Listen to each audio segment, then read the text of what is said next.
Rabbani the scholar YouTube channel इल्मी, अदबी, दीनी, मिली, समाजी, सकाफती, तहजीबी, फलाही, तिब्बी, फ़न्नी, माशी, तजारती, माशरती, इंतज़ामी, इनकलाबी, तहरीकी, तहकीकी, तकनीकी, तफ्तीशी, तामीरी, तालीमी व मालूमाती यूट्यूब चैनल ज़रूर सब्सक्राइब करें, लाइक करें, शेयर करें और बेल आइकॉन प्रेस करें। Rabbani the scholar YouTube channel.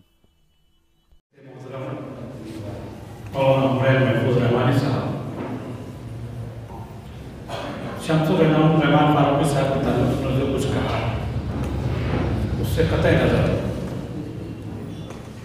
मतालिया और ज़ौक़ मतालिया के ताल्लुक़ से उन्होंने जो इरशाद फरमाया,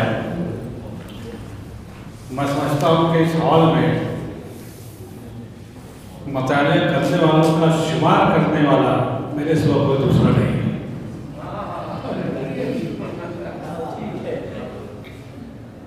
मैंने 40 साल से देखा है मताले के लिए आने वालों की तादाद और मताला करने वालों का ज़ौक़ किस तरह दिन ब दिन लम्हा ब लम्हा साथ ब साथ नीचे आता गया है। मेरे वहाँ पर कई चाँद थे सरे आसमां, शेर शुरंगेज, सब्ज़ अंदर सब्ज़ और शम्सुल रहमान फारूकी साहब की 2 और किताबें मौजूद हैं। आज तक कोई नहीं लेकर गया, आज तक वो किताबें शुरू हुई ही नहीं। तो ये दौर जो आया है इसमें अपने आप को संभालने के साथ साथ अपने बच्चों को और अपने ज़बान को संभालने की सख्त ज़रूरत है और उसी के साथ साथ अपने ज़ौक़ मुतालिया को अपनी अगली नस्लों तक मुंतकिल करने की ज़रूरत है।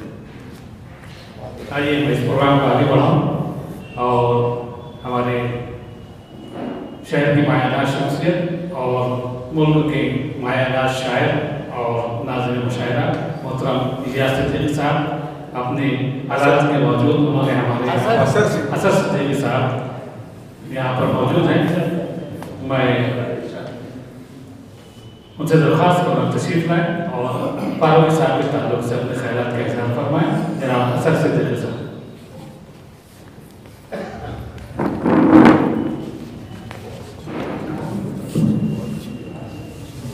आवाज़ अल्लाह रब्बुल इज़्ज़त के नाम से। कुरान पाक में अल्लाह ताला इरशाद फरमाता है, कुल्लु मन अलैहा फ़ानिन व यब्क़ा वज्हु रब्बिका ज़ुल जलाली वल इकराम। सब फ़ानी है, सब फ़ानी है सिवाय तेरे रब के जो बहुत इज़्ज़त और जलाल वाला है। जनाब शम्सुल रहमान फारूकी का साना इख्तियार उर्दू वालों के लिए इतना अजीम साना है कि हम अगर फूट फूट कर भी रोए तो कम। उर्दू की तख्लीकियत, उर्दू शेर वलो, उर्दू नज़र, उर्दू फिक्शन, उर्दू ज़बानदानी का सूरज डूब चुका है। जनाब शम्सुल रहमान फारूकी एक उर्दू की अफगनी शख्सियत है। मीर ने कहा है कि वह सहरी से फिरता है फलक पर चूं, तब खाक के पर्दे से इंसान निकलते हैं। जनाब शम्सुल रहमान फारूकी मशहूर उर्दू के नागए रोजगार शख्सियत है। जनाब गालिब ने कहा है कि सब कहा कुछ लाला और गुल में नुमाया हो गई, ख्वाब में क्या सूरतें होगी कि बिना हो गई। शम्सुल रहमान फारूकी एहसास है कि महताब सिफत लोग कहाँ ख्वाब बस गए, हम महल तमाशा सवेरा गुजरे।